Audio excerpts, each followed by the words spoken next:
Papež Frančišek je med današnjo katehezo govoril o budnem pričevanju, ki je ena od rdečih niti nove zaveze. Izhajal je iz odlomka iz Lukovega evangelija, ki se je bral med splošno avdienco, v katerem Jezus pravi svojim učencem: Vaša ledja naj bodo opasana in svetilke prižgane, vi pa bodite podobni ljudem, ki čakajo, kdaj se bo njihov gospodar vrnil s svatbe, da mu odprejo takoj, ko pride in potrka.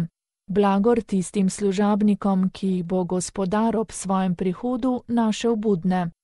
In questo tempo che segue la resurrezione di Gesù, V tem času po Jezusovem vstajenju, v katerem se neprestano izmenjavajo vedri in mučni trenutki, se kristjani nikoli ne vdajo udobnosti. Evangelij predlaga, naj so kakor služabniki, ki ne gredo spat, kajti njihov gospodar se še ni vrnil.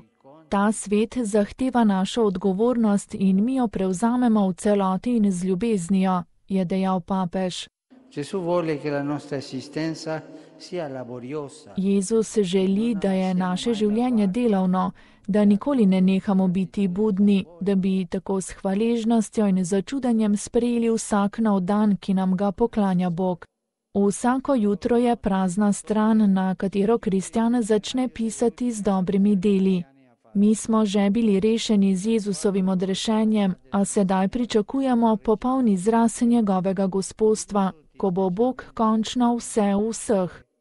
Po papeževih besedah ni v veri kristjanov nič bolj gotovega kot ravno ta zmenek z Gospodom,